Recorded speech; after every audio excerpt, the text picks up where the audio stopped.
Ang mga diskurso ni Kristo ng mga huling araw.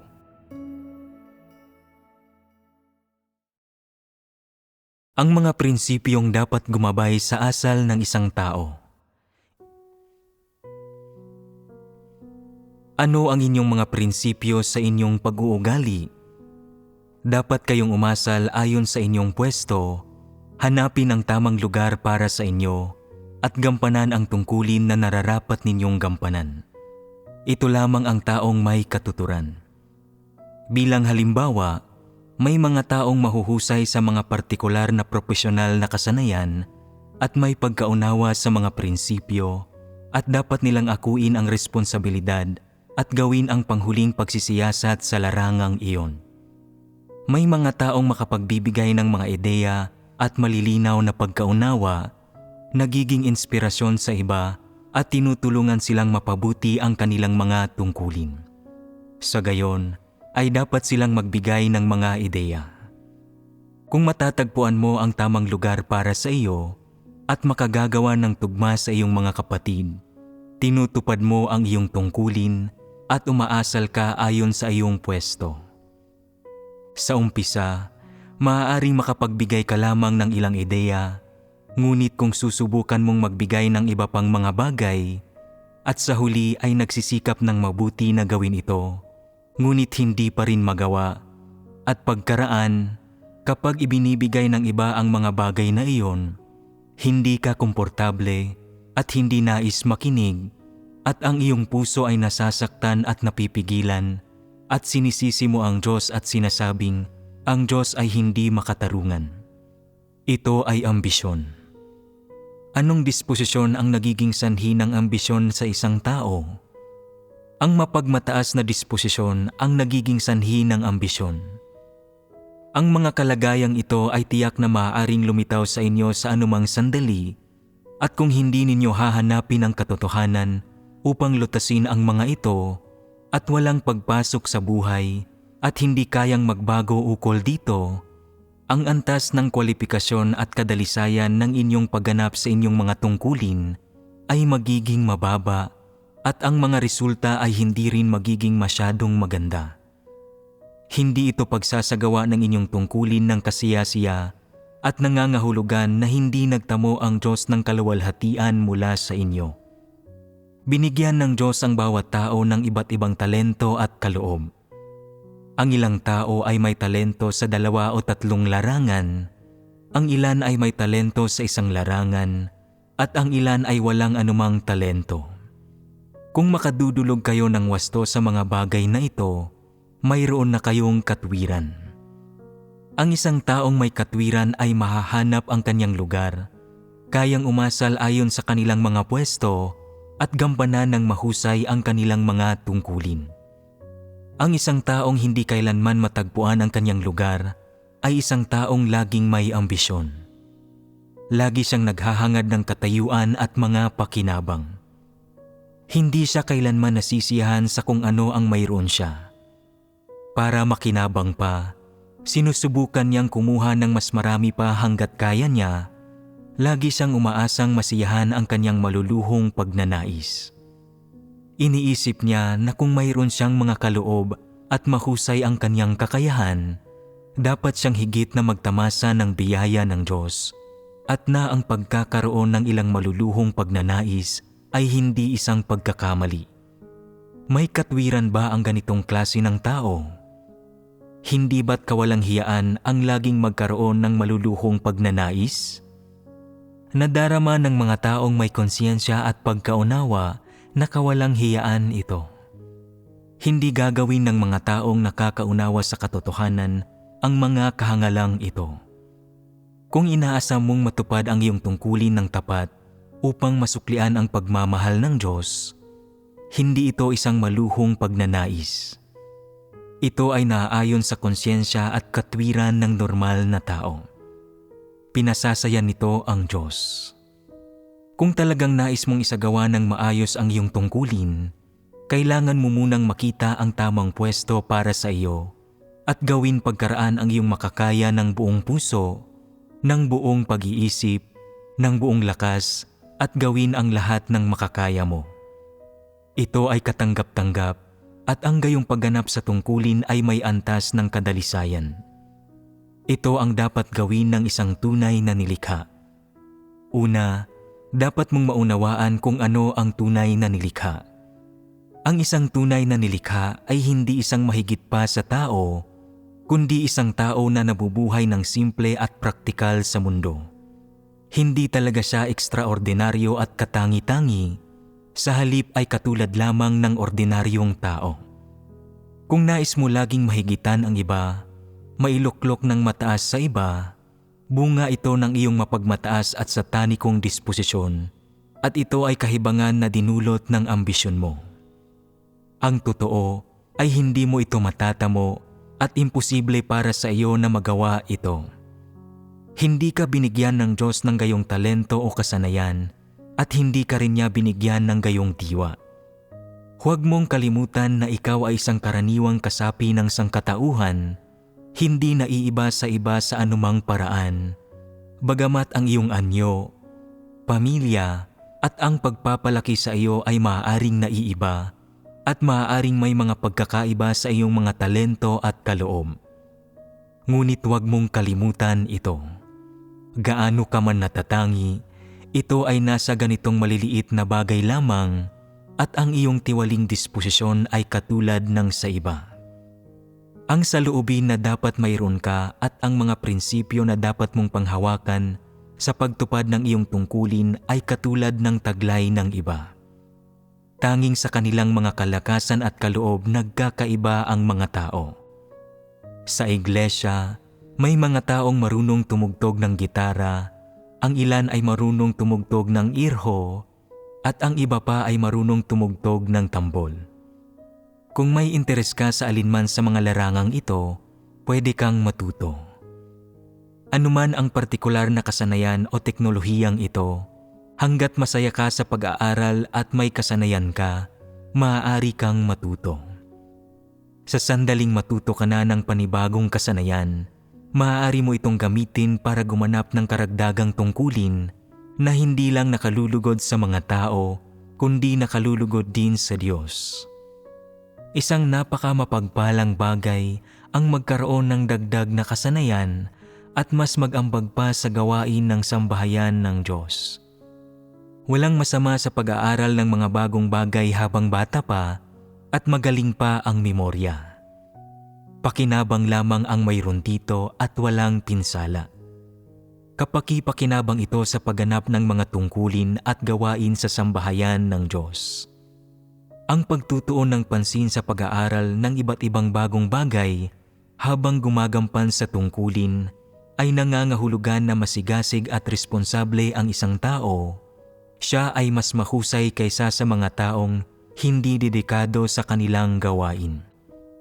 Gayunpaman, kung matagal-tagal ka nang nag-aaral ng isang bagay at hindi pa rin makaunawa, ipinahihiwatig nito na wala kang tinataglay na kakayahan sa larangang iyon.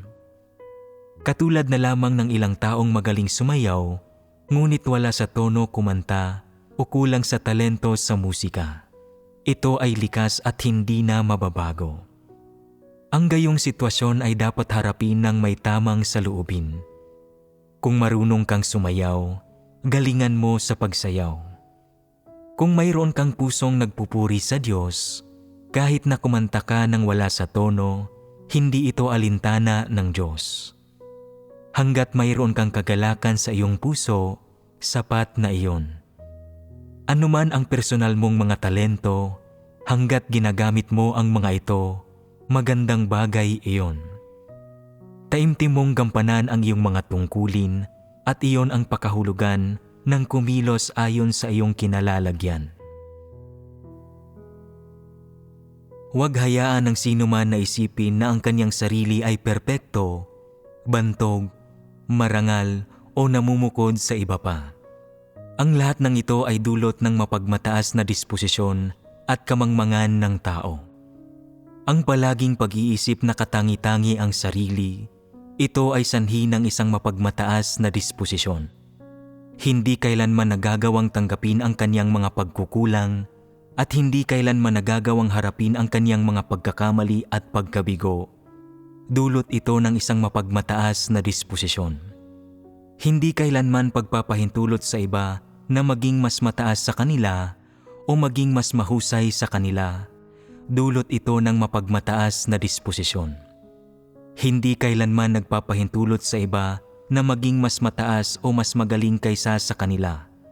Dahil ito sa mapagmataas na disposisyon. Hindi kailanman nagpapahintulot sa iba na magtaglay ng mas mabubuting kaisipan, mungkahi at pananaw kaysa sa kanila, at kapag natuklasan nila na mas magaling ang iba kaysa sa kanila, nagiging negatibo, ayaw magsalita, nakararamdam ng pagkabagabag at pananamlay, at nagiging balisa. Ang lahat ng ito ay dulot ng isang mapagmataas na disposisyon. Dahil sa mapagmataas na disposisyon, maaaring maging maingat ka sa pagpoprotekta sa iyong reputasyon. Hindi mo magawang tanggapin ang pagtatama ng iba, hindi mo magawang harapin ang mga pagkukulang mo, at hindi magawang tanggapin ang iyong mga sariling kabiguan at pagkakamali. Higit pa riyan, kapag may sino mang mas mahusay sa iyo, maaari itong maging sanhi upang umusbong ang pagkamuhi at inggit sa iyong puso at makararamdam ka na napipigil ka kung kaya't hindi mo nais na gawin ang iyong tungkulin at nagiging pabasta-basta ka sa pagtupad nito. Ang isang mapagmataas na disposisyon ay maaaring magbunga ng pag-usbong ng ganitong mga asal at gawi sa iyo. Kung nagagawa ninyo, unti-unti, nasiyasatin ng husto ang lahat ng detalyeng ito, na magtamo ng mga tagumpay at magkamit ng pagkaunawa sa mga ito. At kung pagkatapos ay nagagawa ninyong unti-unting talikdan ang mga kaisipang ito, talikdan ang mga maling kuro-kurong ito, pananaw at maging mga asal na ito, at hindi kayo napipigil ng mga ito. At kung sa pagtupad ng inyong tungkulin, ay nagagawa ninyong matagpuan ang tamang katayuan para sa inyo at kumilos ng naaayon sa mga prinsipyo at tuparin ang tungkulin na kaya at dapat ninyong gawin. Kung gayon, sa pagdaan ng panahon, magagawa ninyong tuparin ang inyong mga tungkulin ng mas mahusay. Ito ay bahagi ng pagpasok sa katotohanang realidad. Kung kaya mong pumasok sa katotohanang realidad, magmumukha kang may wangis ng tao at sasabihin ng mga tao, ang taong ito ay umaasal ayon sa kanyang katayuan at tinutupad niya ang kanyang tungkulin sa isang maayos na paraan. Hindi siya umaasa sa pagiging likas, sa pagiging mainitin ng ulo o sa kanyang tiwali, sa tanikong disposisyon upang tuparin ang kanyang tungkulin. Kumikilos siya ng may hinahon, mayroon siyang takot sa Diyos na puso, may pagmamahal siya sa katotohanan, at ang kanyang asal at mga pahayag ay nagpapakita na natalikdanan niya ang kanyang sariling laman at mga kagustuhan. Lubhang kahanga-hanga ang umasal ng gayon. Sa mga pagkakataon na binabanggit ng iba ang iyong mga pagkukulang, nagagawa mong hindi lamang tanggapin ang mga ito, kundi umasa sa mabuti, hinaharap ang mga pagkukulang at kapintasan mo ng may tatag. Lubhang normal ang lagay ng isip mo, malaya sa mga kasukdulan, malaya sa init ng ulo. Hindi nga ba't ganito ang magtaglay ng isang wangis ng tao? Tanging ang mga gayong tao ang may katuwiran. Anong klaseng disposisyon ito kapag ang mga tao ay laging nagpapanggap, laging pinagtatakpan ang kanilang sarili, laging nagmamagaling upang maging mataas ang tingin sa kanila ng iba at hindi makita ang kanilang mga pagkakamali o pagkukulang, kapag lagi nilang sinisikap na ipakita sa mga tao ang pinakamagandang aspeto nila? Ito ay kayabangan, pagkukunwari, pagpapaimbabaw. Ito ang disposisyon ni Satanas. Ito ay isang masamang bagay. Tingnan natin ang mga miyembro ng satanikong rehimen. Gaano man sila maglaban-laban, mag-away-away, o pumatay ng lihim, walang sino mang maaaring magulat o magsiwalat sa kanila. Natatakot sila na makikita ng mga tao ang kanilang malademonyong mukha at ginagawa nila ang lahat ng makakaya nila para pagtakpan ito. Sa harap ng iba, ginagawa nila ang lahat ng makakaya nila para pagtakpan ang kanilang sarili. Sinasabi nila kung gaano nila kamahal ang mga tao, kung gaano sila kadakila, kamaluwalhati at kung paano sila hindi nagkakamali. Ito ang kalikasan ni Satanas. Ang pinaka-prominenteng katangian ng kalikasan ni Satanas ay ang panluloko at panlilinlang. At ano ang layon ng panluloko at panlilinlang na ito? Para dayain ang mga tao, para pigilan silang makita ang diwa at tunay na kulay nito, at nang sa gayon ay makamtan ang layon na mapatagal ang pamumuno nito. Maaaring walang gayong kapangyarihan at katayuan ang mga ordinaryong tao, ngunit nais din nilang magkaroon ng magandang pagtingin ang ibang tao tungkol sa kanila at magkaroon ng mataas na tingin ang mga tao sa kanila at iangat sila sa mataas na katayuan ng mga ito sa puso ng mga ito. Ito ay isang tiwaling disposisyon at kung hindi nauunawaan ng mga tao ang katotohanan, wala silang kakayahang makilala ito. Ang mga tiwaling disposisyon ang pinakamahirap makilala sa lahat. Madaling makilala ang sarili mong mga pagkakamali at pagkukulang, pero hindi ang makilala ang sarili mong tiwaling disposisyon. Ang mga taong hindi kilala ang kanilang sarili ay hindi kailanman tinatalakay ang kanilang mga tiwaling kalagayan. Lagi nilang iniisip na maayos sila. At nang hindi nila namamalayan, nagsisimula silang magpakitang gilas. Sa lahat ng mga taong sumasampalataya ako, dumaan na ako sa napakaraming pag-uusig at pinagdusahan ko na ang napakaraming paghihirap. Alam ba ninyo kung paano ko ito napagtagumpayang lahat?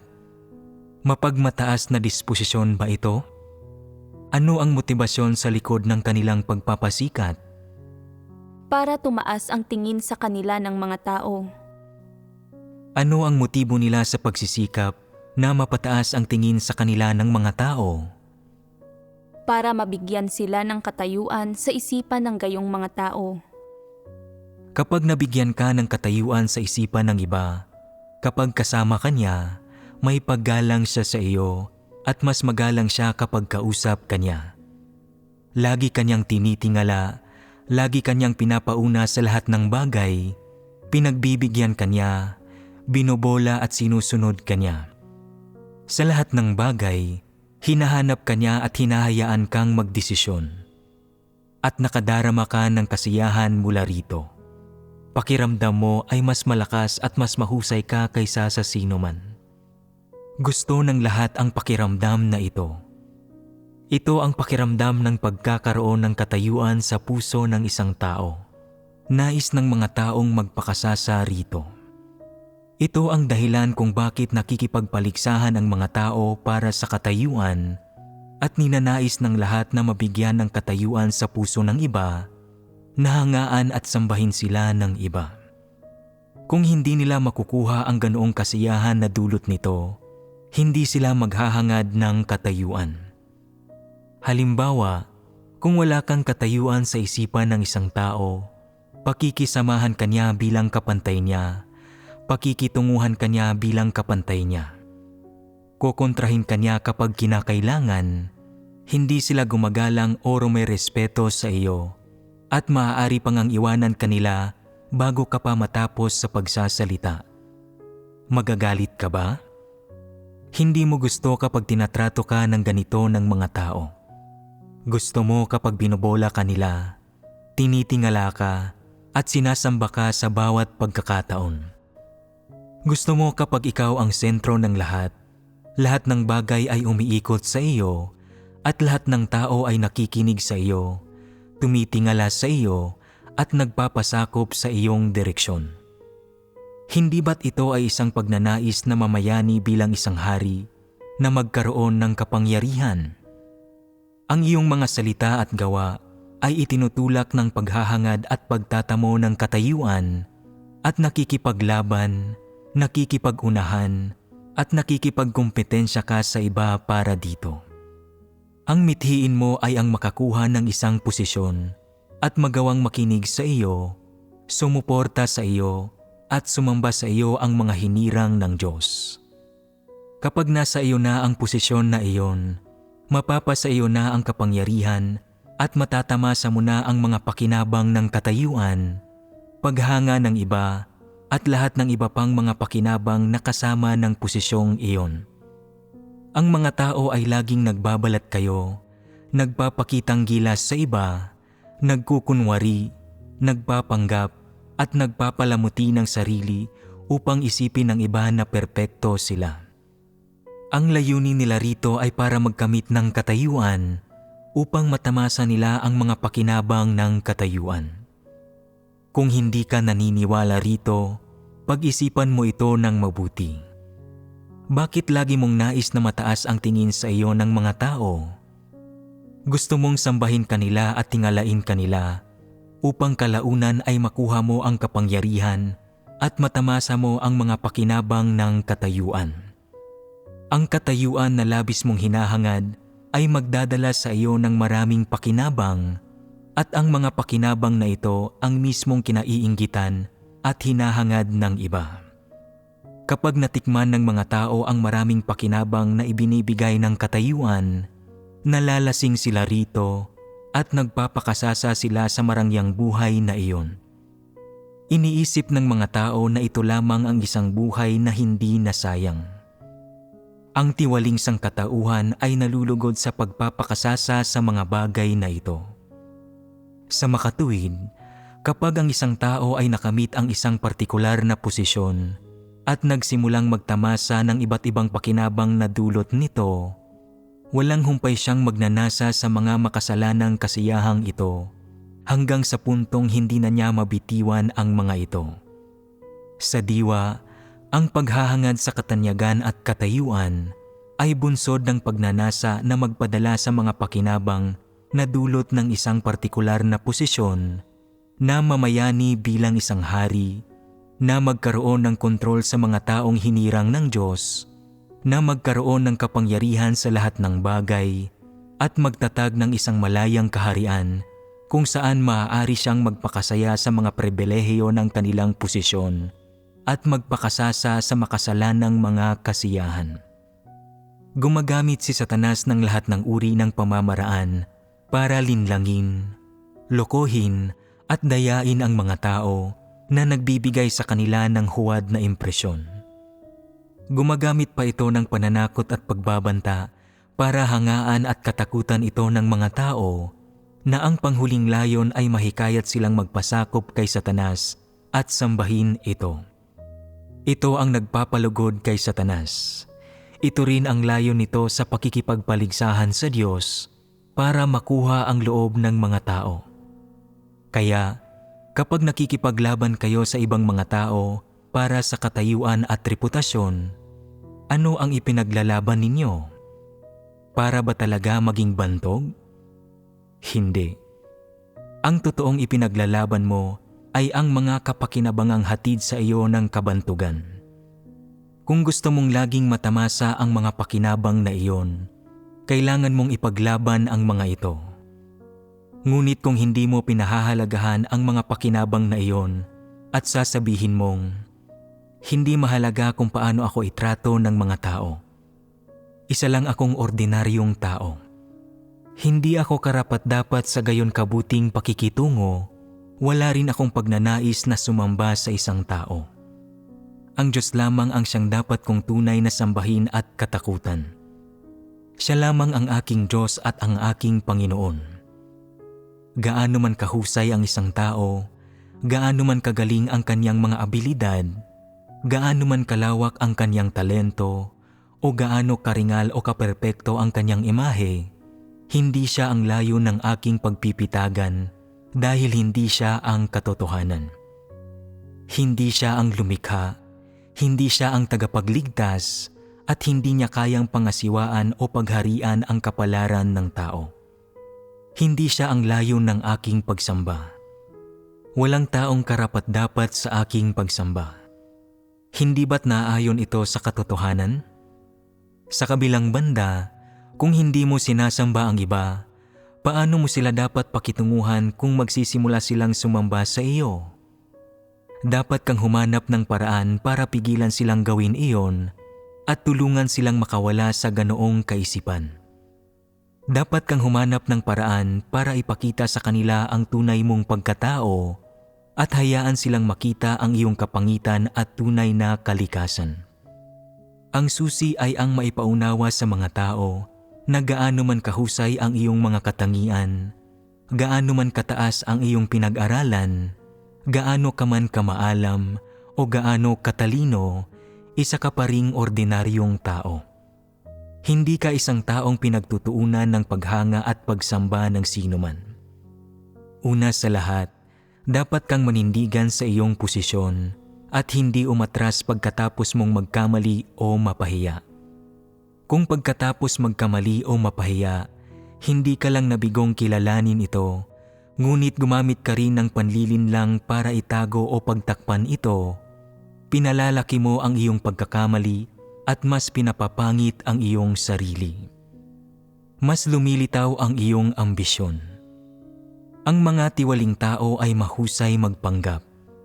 Ano man ang ginagawa nila o katiwaliang ipinapakita nila, kailangan nila palaging magpanggap. Kung may mangyaring mali o may ginawa silang mali, gusto nilang isisi iyon sa iba. Gusto nilang sila ang mapuri sa mabubuting bagay at masisi ang iba sa masasamang bagay. Hindi ba maraming ganitong pagpapanggap sa tunay na buhay? Napakarami. Ang paggawa ng mga pagkakamali o pagpapanggap, alin sa mga ito ang may kaugnayan sa disposisyon? Ang pagpapanggap ay isang usapin ng disposisyon. May kaakibat itong mapagmataas na disposisyon, kasamaan at kataksilan. Ito ay higit na kinasusuklaman ng Diyos. Sa katunayan, kapag nagpapanggap ka, nauunawaan ng lahat ang nangyayari, pero akala mo hindi iyon nakikita ng iba at ginagawa mo ang lahat para makipagtalo at pangatwiranan ang sarili mo sa pagsisikap na hindi ka mapahiya at isipin ng lahat na wala kang ginawang mali. Hindi ba't kahangalan ito? Ano ang palagay ng iba tungkol dito? Ano ang nadarama nila? Nayayamot at namumuhi sila. Kung matapos makagawa ng pagkakamali, matatrato mo ito ng tama at mapapayagan mo ang lahat ng iba pa na pag-usapan ito, na pinahihintulutan ang kanilang komentaryo at pagkilatis dito, at kaya mong magtapat tungkol dito at suriin ito, ano ang magiging opinyon ng lahat sa iyo? Sasabihin nila na isa kang matapat na tao dahil bukas ang puso mo sa Diyos. Sa pamamagitan ng iyong mga kilos at pag-uugali, makikita nila ang nasa puso mo. Ngunit kung susubukan mong magkunwari at linlangin ang lahat, liliit ang tingin sa iyo ng mga tao at sasabihin nila na hangal ka at hindi matalino. Kung hindi mo susubukang magkunwari o pangatwiranan ang sarili mo, kung kaya mong aminin ang iyong mga pagkakamali, sasabihin ng lahat na tapat ka at matalino. At ano ang ikinatalino mo? Ang lahat ng tao ay nagkakamali. Ang lahat ng tao ay may mga pagkukulang at kapintasan.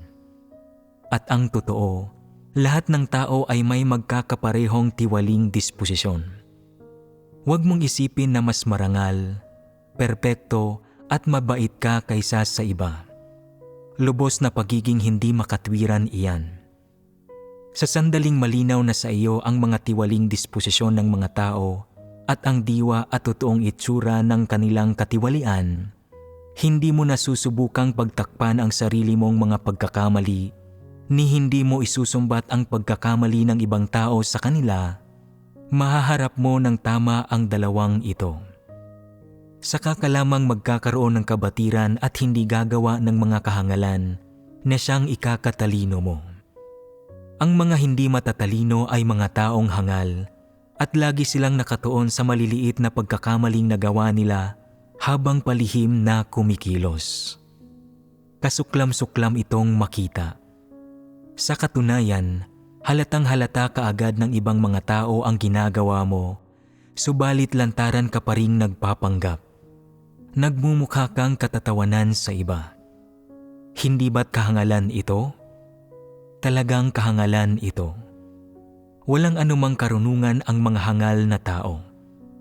Kahit gaano pa karaming sermon ang marinig nila, hindi pa rin nila maunawaan ang katotohanan o makita ang anumang bagay sa kung ano talaga ito. Lagi silang nagmamagaling, iniisip na naiiba sila sa lahat at mas kagalang-galang sila. Ito ay kayabangan at pagmamatwid sa sarili, ito ay kahangalan.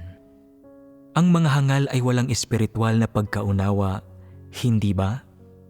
Ang mga bagay kung saan hangal at mangmangka ay ang mga bagay kung saan wala kang espiritual na pagkaunawa at hindi madaling maunawaan ang katotohanan. Ito ang realidad ng usaping ito. Ang pagbabago ng isang tiwaling disposisyon ay hindi nangyayari sa isang kisapmata lang. Ang isang tao ay dapat na patuloy na magnilay at magsuri ng sarili sa lahat ng bagay. Dapat nilang suriin ang kanilang mga kilos at pag-uugali ayon sa mga salita ng Diyos, subukang maintindihan ang kanilang sarili at hanapin ang landas ng pagsasagawa ng katotohanan. Ito ang paraan para masolusyonan ang isang tiwaling disposisyon. Kinakailangan na pagnilayan at tuklasin ang mga tiwaling disposisyon na lumilitaw sa pang-araw-araw na buhay na magsagawa ng pagsusuri at pagkilatis batay sa pag-unawa sa katotohanan at na unti-unting makalampas nang sa gayon ay makapagsagawa ng katotohanan at maiayon ang lahat ng kilos sa katotohanan.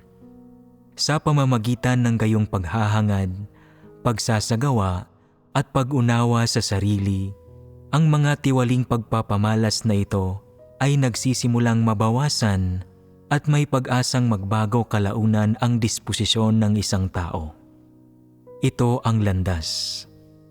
Ang pagbabago ng disposisyon ng isang tao ay usapin ng paglago nila sa kanilang buhay. Kailangang maunawaan ng isang tao ang katotohanan at maisagawa ito. Sa pamamagitan lamang ng pagsasagawa ng katotohanan nila matutugunan ang suliranin ng isang tiwaling disposisyon. Kung ang isang tiwaling disposisyon ay patuloy na naipapamalas hanggang sa punto na naipapamalas ito sa bawat kilos at salita, nangangahulugan ito na ang disposisyon ng isang tao ay hindi pa nagbabago. Anumang mga bagay na may kaugnayan sa isang tiwaling disposisyon ay dapat na taimtim na himayin at tuklasin. Dapat hanapin ng isang tao ang katotohanan para matuklasan at matugunan ang mga ugat ng isang tiwaling disposisyon. Ito lang ang natatanging paraan para ganap na malutas ang suliranin ng isang tiwaling disposisyon. Kapag natagpuan mo na ang landas na ito, mayroon ng pag-asa para sa pagbabago ng iyong disposisyon. Hindi ito mababaw na mga bagay lamang. May kinalaman ang mga ito sa totoong buhay. Ang susi ay kung kaya ng mga tao na buong puso at buong sigasig na mailapat ang kanilang sarili sa mga katotohanang realidad at kung kaya nilang isagawa ang katotohanan. Hanggat kaya nilang isagawa ang katotohanan, unti-unti ay magagawa nilang alisin ang kanilang tiwaling disposisyon. Pagkatapos ay makakakilos na sila ng naaayon sa mga hinihingi ng Diyos at naaayon sa kanilang kinalalagyan. Sa pamamagitan ng paghahanap sa kanilang pwesto, paninindigan sa kanilang tungkulin bilang isang nilikha at pagiging isang taong tunay na sumasamba at nagpapasakop sa Diyos, sila ay pupurihin ng Diyos.